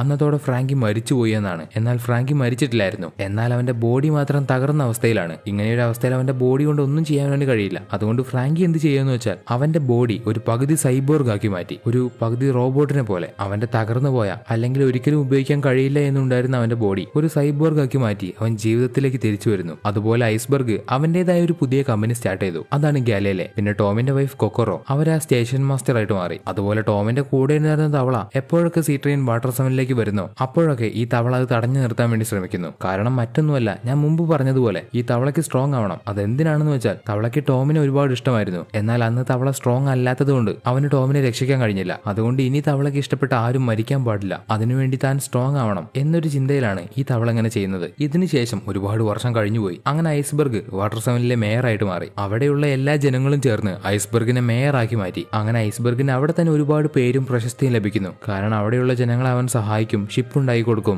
ഗവൺമെന്റിന് ഷിപ്പ് ഉണ്ടാക്കി കൊടുക്കും. അങ്ങനെ വലിയ പ്രശ്നമൊന്നും ഇല്ലാതെ ഐസ്ബർഗ് മേയറായിട്ട് മാറി. ഈ ഒരു സമയത്താണ് ഫ്രാങ്കി തിരിച്ച് ഐസ്ബർഗിന്റെ അടുത്തേക്ക് വരുന്നത്. അങ്ങനെ ഐസ്ബർഗിനെ കണ്ട് നടന്ന കാര്യമെല്ലാം ഫ്രാങ്കി പറയുന്നു. അവൻ മരിച്ചിട്ടില്ലായിരുന്നു, അവനൊരു സൈബോർഗ് ആയിട്ട് മാറിയതായിരുന്നു എന്നൊക്കെ. അപ്പോൾ ഐസ്ബർഗ്, ഞാനിപ്പോ ഗവൺമെന്റിന് വേണ്ടി ജോലി ചെയ്യുന്ന ഒരാളാണ്, അതുകൊണ്ട് നമ്മൾ തമ്മിൽ സംസാരിക്കുന്നത് കണ്ടാൽ വലിയ പ്രശ്നമായിട്ട് മാറും. അവർക്ക് വേണ്ടി ജോലി ചെയ്ത് കൊടുക്കുക എന്നല്ലാതെ എനിക്ക് വേറെ വഴിയില്ലായിരുന്നു. ടോം നമുക്ക് തന്ന ബ്ലൂ പ്രിന്റ് സൂക്ഷിച്ചു വയ്ക്കാൻ എനിക്ക് അവരെ സഹായിച്ചു കൊടുത്തേ പറ്റൂ. അവരെ സഹായിച്ചാൽ അവർ തിരിച്ചൊരു പ്രശ്നത്തിനും വരില്ല, എന്നാലേ ആ ബ്ലൂ പ്രിന്റ് സുരക്ഷിതമായിട്ട് ഇരിക്കുകയുള്ളൂ. അതുകൊണ്ടാണ് ഞാൻ അവരെ സഹായിക്കുന്നത്. ഇപ്പൊ ഐസ്ബർഗ് പറയുന്നത് കേട്ട് ഫ്രാങ്കിക്ക് വിശ്വസിക്കാൻ കഴിയുന്നില്ല. അവന് ദേഷ്യം വരുന്നുണ്ട്. കാരണം ഈ വേൾഡ് ഗവൺമെന്റ് ആണ് ടോമിനെ കൊന്ന് അവനെ ഇമ്പൽ ഡൗണിലേക്ക് കൊണ്ടുപോയത്. അതുകൊണ്ട് തന്നെ വേൾഡ് ഗവൺമെന്റിനോട് ഫ്രാങ്കിക്ക് ദേഷ്യമുണ്ട്. ഇപ്പൊ ഐസ്ബർഗ് ഫ്രാങ്കിയോട്, ഇനി മുതൽ ആ ബ്ലൂ പ്രിന്റ് എന്റെ കയ്യിലിരിക്കുന്നത് സേഫ് അല്ല, അതുകൊണ്ട് അത് ഞാൻ നിനക്ക് തരാം. കാരണം ഇവിടെയുള്ള ആൾക്കാർ നീ മരിച്ചുപോയി എന്നാണ് വിശ്വസിക്കുന്നത്. അപ്പോൾ എന്റെ കയ്യിലിരിക്കുന്നതിനേക്കാളും നല്ലത് അത് നിന്റെ കയ്യിലിരിക്കുന്നതാണ്. അതാണ് ആ ബ്ലൂ പ്രിന്റ് സേഫ് ആയിട്ട് വെക്കാനുള്ള ഒരേ ഒരു മാർഗം എന്ന് പറഞ്ഞ ഐസ്ബർഗ് ആ ബ്ലൂ പ്രിന്റ് ഫ്രാങ്കിക്ക് കൊടുത്തു. എന്നിട്ട് ഐസ്ബർഗ്, ഇനി മുതൽ നീ എന്റെ അടുത്തേക്ക് വരാൻ പാടില്ല, നീ എന്നോട് സംസാരിക്കാൻ പാടില്ല, നമുക്ക് ഇപ്പോഴും കണക്ഷൻ ഉണ്ടെന്ന് അറിഞ്ഞാൽ അത് ഉടനെ വേൾഡ് ഗവൺമെന്റിന് മനസ്സിലാവും, അത് നമുക്ക് പ്രശ്നമാണ് എന്ന് പറഞ്ഞ ഐസ്ബർഗ് പിന്നീട് ഫ്രാങ്കിയോട് സംസാരിച്ചിട്ടില്ല. അതിനുശേഷം ഫ്രാങ്കി എന്താ ചെയ്യുന്നതെന്ന് വെച്ചാൽ ഫ്രാങ്കി ഫാമിലി എന്ന് പറയുന്ന ഒരു ടീം ഉണ്ടാക്കി. അതിലുണ്ടായിരുന്ന ആൾക്കാർ ആ നാട്ടിൽ കള്ളത്തരം, മോഷണം, അടിപിടി, ജോലിക്കൊന്നും പോവാതെ ഇങ്ങനെ ഇരുന്ന ആൾക്കാരെയാണ് ഒന്നിച്ചു ചേർത്ത് അവരെ നന്നാക്കി ഫ്രാങ്കി ഫാമിലിയിലേക്ക് കൊണ്ടുവരുന്നത്. അവരെ എല്ലാവരെയും ഫ്രാങ്കി നല്ലതുപോലെ നോക്കുന്നുണ്ട്. അങ്ങനെ അവർക്കും ഫ്രാങ്കിയെ ഒരുപാട് ഇഷ്ടമാണ്. സോ ഇതാണ് ഫ്രാങ്കിയുടെ ബാക്ക് സ്റ്റോറി. ഇപ്പൊ ഫ്രാങ്കിയെ പിടിക്കാൻ വന്ന CP9 അവന്റെ വർക്ക്ഷോപ്പിലേക്ക് എത്തി. തുടർന്ന് അവർ രണ്ടുപേരും ഫൈറ്റ് ആവുന്നുണ്ട്. അതായത് ഫ്രാങ്കിയും CP9 തമ്മിൽ. എന്നാൽ ഫ്രാങ്കിയേക്കാൾ ഒരുപാട് പവർഫുൾ ആയിരുന്ന CP9 അവനെ അടിച്ചിട്ടു. എന്നിട്ട് അവര് ഇപ്പോൾ ഉള്ള CP9ന്റെ ലീഡറെ വിളിക്കുന്നു. അത് ആരാണെന്ന് വെച്ചാൽ നമ്മൾ മുമ്പ് കണ്ട സ്പാൻഡത്തിനോട് അവർ ഫ്രാങ്കിയുടെ കയ്യിലാണ് ബ്ലൂ പ്രിന്റ് ഇരിക്കുന്നത്, അതുകൊണ്ട് അവനെ ഞങ്ങൾക്ക് കിട്ടി, ഇനി എന്ത് ചെയ്യണം എന്നൊക്കെ പറഞ്ഞ് ചോദിക്കുമ്പോൾ സ്പാൻഡത്തിനും ഫ്രാങ്കിയും മനസ്സിലായി ഇവന്റെ ശരിക്കുള്ള പേര് കട്ടി ഫ്ലാം എന്നാണ്. അതിൽ നിന്ന് ഫ്രാങ്കി ആവാൻ കാരണം പണ്ട് നടന്ന ഇൻസിഡന്റിന് ശേഷമാണ്. സോ ഇപ്പൊ ഫ്രാങ്കി ആരാണെന്ന് സ്പാൻഡത്തിന് മനസ്സിലായി. അതുകൊണ്ട് സ്പാൻഡം അവരുടെ ആൾക്കാരോട് ഫ്രാങ്കിയെ എനീസ് ലോബിയിലേക്ക് എടുത്തിട്ട് വരാൻ പറയുന്നു. അവിടെ വെച്ച് നല്ല അടി കൊടുക്കാനാണ് കാര്യം. പുള്ളിക്കാരന് ഫ്രാങ്കിയോട് നല്ല ദേഷ്യമുണ്ട്. പിന്നെ ദേഷ്യമില്ലാതിരിക്കോ, പണ്ട് മുഖം അടിച്ച് പൊളിച്ചതല്ലേ ഫ്രാങ്കി, അതുകൊണ്ട് അവന്റെ മുഖത്ത് ഇപ്പൊ വലിയൊരു മാർക്കും ഉണ്ട്. അപ്പോൾ അതുകൊണ്ടും പിന്നെ ആ ബ്ലൂ പ്രിന്റ് കിട്ടാൻ വേണ്ടിയും സ്പാൻഡം ഫ്രാങ്കിയെ എനീസ് ലോബിയിലേക്ക് കൊണ്ടുവരാൻ പറയുന്നു. അങ്ങനെ അവർ ഫ്രാങ്കിയെ കൊണ്ടുപോകാൻ നിൽക്കുമ്പോൾ അവിടെ ഉണ്ടായിരുന്ന ഊസോപ്പ് അതിന് സമ്മതിക്കില്ല. കാരണം ഫ്രാങ്കി ദുഷ്ടനല്ലെന്ന് ഊസോപ്പിന് മനസ്സിലായി. അതുകൊണ്ട് ഊസോപ്പ് ഫ്രാങ്കിയെ രക്ഷിക്കാൻ വേണ്ടി ശ്രമിക്കുന്നു. പക്ഷെ അവർ ഊസോപ്പിനെ അടിച്ച് താഴെയിട്ടു. അവർക്കിപ്പോ ഊസോപ്പിനെ തോൽപ്പിക്കുന്ന അത്ര വലിയ കാര്യമൊന്നുമല്ല. എന്നാലും അവർ തടയാൻ നിന്നപ്പോൾ അവർ ഊസോപ്പിനെ അടിച്ചു. ഇപ്പൊ അവരുടെ കൂടെയുള്ള കാക്കു അവിടെ ഉണ്ടായിരുന്ന ഗോയിങ് മേരിയെ കാണുന്നു. അത് കണ്ട ഉടനെ ഈ കപ്പൽ ഒരിക്കലും ശരിയാവില്ല എന്ന് ഞാനല്ലേ പറഞ്ഞേ, അതുകൊണ്ട് ഇതിനെ ഒരിക്കലും ശരിയാക്കിയിട്ട് കാര്യമില്ല എന്ന് പറഞ്ഞ് അവർ ഫ്രാങ്കിയുടെ വർക്ക്ഷോപ്പിലെ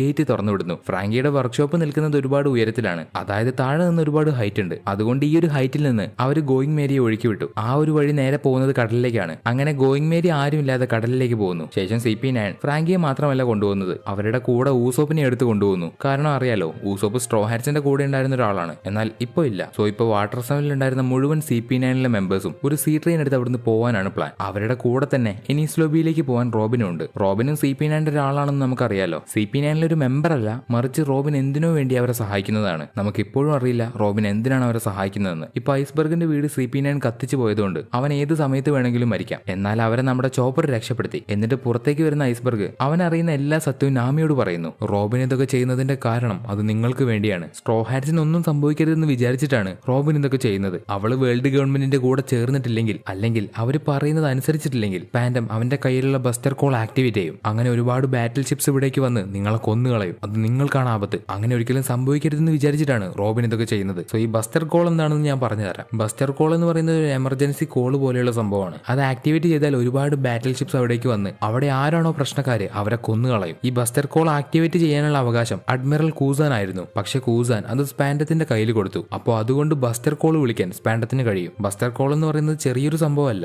അത് റോബിന് നല്ലതുപോലെ അറിയാം. അതുകൊണ്ടാണ് റോബിൻ സ്ട്രോ ഹാറ്റ്സിനൊന്നും സംഭവിക്കരുതെന്ന് വിചാരിച്ച് വേൾഡ് ഗവൺമെന്റിനെ സഹായിക്കാൻ ഇറങ്ങിയത്, അതായത് സ്പാൻഡത്തിനെ സഹായിക്കുന്നത്. സോ ഇപ്പൊ ഐസ്ബർഗ് ഈ സത്യങ്ങളെല്ലാം നാമിക്ക് പറഞ്ഞു കൊടുക്കുന്നതുകൊണ്ട് അവൾക്കിപ്പോ ഒരു പ്രതീക്ഷ വന്നു, റോബിൻ അവരെ വിട്ടിട്ട് പോയതല്ല എന്ന്. അപ്പോൾ ഇവർക്ക് ഇനി എങ്ങനെയെങ്കിലും റോബിനെ രക്ഷിക്കാൻ പറ്റും. അതുകൊണ്ട് നാമി ബാക്കിയുള്ള സ്ട്രോ ഹാറ്റ്സിനെ തപ്പിപ്പോകുന്നു. അവളുടെ കൂടെ ഇപ്പൊ ആകെയുള്ളത് ചോപ്പറാണ്. ബാക്കിയുള്ള ലൂഫി, സോറോ, സാഞ്ചി ഇവരെ രണ്ടുപേരെയും കാണാനില്ല. ലൂഫിയും സോറോയും മറ്റൊരു സ്ഥലത്താണ്. പക്ഷെ സാഞ്ചി എവിടെ പോയി? സാഞ്ചി വേറെ എവിടേക്കും പോയിട്ടില്ല. അവനൊരു സ്ഥലത്തുണ്ട്, സീ ട്രെയിൻ ഉള്ള സ്ഥലത്ത്. ഇപ്പൊ സാഞ്ചി സീ ട്രെയിൻ വഴി പോവാനിരിക്കുന്ന CP9 ആൾക്കാരെയും അതുപോലെ റോബിനെയും നോക്കിക്കൊണ്ടിരിക്കുകയാണ്. അങ്ങനെ അവരെല്ലാവരും ട്രെയിനിൽ കയറി അവിടുന്ന് പോകുന്നു. ഇപ്പോൾ ആരുമില്ലെങ്കിലും നമ്മുടെ സാഞ്ചി ട്രെയിനിൽ കയറും. ഈ ഒരു ഭാഗത്ത് സാഞ്ചിയുടെ ഒരു സീനുണ്ട്. സ്ട്രോ ഹാറ്റ്സ് എല്ലാവരും ഓരോരോ ഭാഗത്ത് നിൽക്കുമ്പോൾ സാഞ്ചി മാത്രം അവിടെ എല്ലാം കണ്ടും കേട്ടും നോക്കിക്കൊണ്ട് നിൽക്കുകയാണ്. അങ്ങനെ ട്രെയിൻ എടുക്കുമ്പോൾ സാഞ്ചി പതിയെ സിഗരറ്റും വലിച്ച് ട്രെയിനിൽ കയറി. ഈ ട്രെയിനിൽ നമ്മുടെ ഫ്രാങ്കിയും ഊസപ്പും ഉണ്ട്. അവരെ നേരത്തെ നമ്മൾ കണ്ടതല്ലേ CP9 ആൾക്കാർ പിടിച്ചു കെട്ടി കൊണ്ടുവന്നത്. ഇപ്പൊ ട്രെയിൻ അവിടുന്ന് എടുക്കുന്നു. ഈ സമയത്താണ് അവിടേക്ക് നാമി ഓടി വരുന്നത്. കാരണം റോബിനുള്ളത് ഈ ട്രെയിനിലാണല്ലോ. അതുകൊണ്ട് റോബിനെ കാണാൻ വേണ്ടി നാമി ഓടി വരുന്നു. പക്ഷെ ഒരു കാര്യമില്ല, അപ്പോഴേക്കും ട്രെയിൻ എടുത്തു പോയി. പക്ഷെ സാഞ്ചി അവിടെ സ്ട്രോ ഹാറ്റ്സിന് വേണ്ടി ഒരു ലെറ്റർ വെച്ചിട്ടാണ് പോയത്. അത് കാണുന്ന നാമി അത് എടുത്ത് വായിച്ചു. റോബിൻ ഈ ട്രെയിനിലാണുള്ളത്, അതുകൊണ്ട് ഞാനും ട്രെയിനിൽ കയറി. എനിക്ക് വേറെന്താ ചെയ്യേണ്ടതെന്ന് അറിയില്ലായിരുന്നു എന്ന് പറഞ്ഞിട്ടായിരുന്നു സാഞ്ചിയുടെ ആ ലെറ്റർ. ഇത് കാണുന്ന നാമിക്ക് സന്തോഷമാവുന്നുണ്ട്. കാരണം സ്ട്രോ ഹാറ്റ്സിൽ ഒരാളെങ്കിലും ഒരാൾ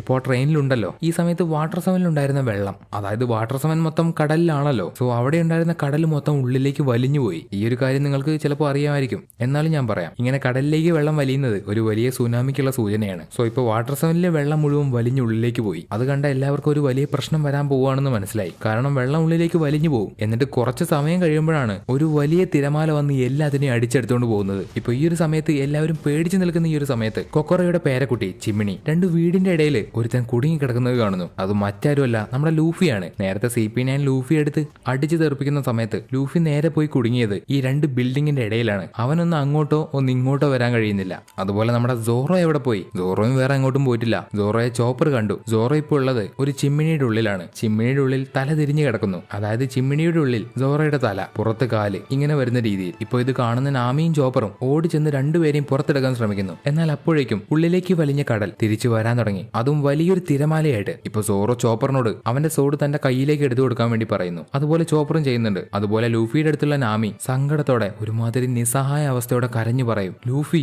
ഈ സമയത്ത് മണ്ടത്തരം കാണിക്കാൻ നിൽക്കല്ലേ. നമുക്ക് വേണ്ടി, നമ്മുടെ ജീവൻ രക്ഷിക്കാൻ വേണ്ടി അറിഞ്ഞുകൊണ്ടാണ് റോബിൻ അവളുടെ ജീവൻ കളയാൻ പോകുന്നത്. വേൾഡ് ഗവൺമെന്റ് അവളെ കൊല്ലാൻ പോവാണ് എന്ന് പറഞ്ഞ് അലറിക്കൊണ്ട് നാമി പൊട്ടിക്കരയുന്നു. അത് കേട്ട ലൂഫിക്ക് അവന്റെ ഇത്രയും നേരത്തെ ഭാവം മാറി. അവന്റെ മുഴുവൻ പവർ ഉപയോഗിച്ച് അവനെ രണ്ട് ബിൽഡിംഗും പൊളിച്ച് പുറത്തേക്കെത്തി. അതുപോലെ സോറോ കുടുങ്ങിക്കിടന്ന ചിമ്മിണി അത് അവൻ തന്നെ വെട്ടി പൊളിക്കുന്നു. ഇപ്പൊ അവിടേക്ക് ആ തിരമാലയും വരുന്നുണ്ട്. പക്ഷെ ലൂഫിയും സോറോയും നാമിയും ചോപ്പറും ഈ നാലുപേരും അവസാനം മുകളിലേക്ക് കയറി വരുന്നു. അതായത് നാലുപേരും തിരമാലയിൽ പെട്ടുപോകാതെ രക്ഷപ്പെട്ടു. ഈ സമയത്ത് സാഞ്ചി സീ ട്രെയിനിന്റെ ഏറ്റവും പുറകിലാണ്, അതായത് അവസാനത്തെ കമ്പാർട്ട്മെന്റിലാണ്. ഏറ്റവും ആദ്യത്തെ കമ്പാർട്ട്മെന്റിലുള്ളത് CP9 ഏറ്റവും പവർഫുൾ ആയിട്ടുള്ള 4 ആൾക്കാർ. അവരുടെ കൂടെ റോബിനും ഉണ്ട്. റോബ്, ലുച്ചി, കാക്കു, ഖലീഫ, ബ്ലൂയിനോ, ഇവരുടെ കൂടെ റോബിനും. അങ്ങനെ ഇവർ 4 പേരും ഏറ്റവും ആദ്യത്തെ കമ്പാർട്ട്മെന്റിലെ. അതിന് പുറകിൽ പവർ കുറഞ്ഞ ആൾക്കാർ, അതിന് പുറകിൽ CP9 വേറെ കുറച്ച് ആൾക്കാർ. ഇങ്ങനെയാണ് ഈ സീ ട്രെയിനിൽ ഇപ്പോൾ ആൾക്കാർ ഇരിക്കുന്നത്. ഇപ്പൊ ഏറ്റവും പുറകിലെ കമ്പാർട്ട്മെന്റിലെ CP9 കുറച്ച് മെമ്പേഴ്സ് ഇരിക്കുന്നുണ്ട്. അതിലൊരാൾ നമ്മുടെ സാഞ്ചിയെ കണ്ടു. സാഞ്ചി പിന്നെ നോക്കിയില്ല, അവനെ ചവിട്ടി തെറിപ്പിച്ചു. ശേഷം ആ കമ്പാർട്ട്മെന്റിൽ ഉണ്ടായിരുന്ന എല്ലാവരെയും സാഞ്ചി അടിച്ചൊരു വഴിക്കാക്കി. ഇപ്പൊ വാട്ടർ സെവനിലുള്ള നമ്മുടെ ലൂഫി എങ്ങനെയെങ്കിലും റോബിന്റെ അടുത്തേക്ക് എത്തണം എന്ന് പ്ലാൻ ചെയ്യുന്നുണ്ട്. അതായത് ഇവർക്ക് എല്ലാവർക്കും എനീസ് ലോബിയിലേക്ക് പോകണമെന്ന്. എന്നാൽ ഇതിന് ഇവർക്ക് ആകെയുള്ളൊരു പ്രശ്നം, സാധാ കപ്പൽ ഉപയോഗിച്ച് ഇവർക്ക് ഒരിക്കലും സീ ട്രെയിനിന്റെ അടുത്ത് എത്താൻ കഴിയില്ല. സീ ട്രെയിൻ ഒടുക്കത്തെ സ്പീഡിലാണ് പോകുന്നത്. അതുകൊണ്ട് ഇപ്പൊ സ്ട്രോ ഹാറ്റ്സ് എങ്ങനെ എനീസ് ലോബിയിലേക്ക് എത്തും എന്ന് ആലോചിച്ച് നിൽക്കുന്ന ഈ ഒരു സമയത്ത് കൊക്കോറോ സ്ട്രോ ഹാറ്റ്സിനോട്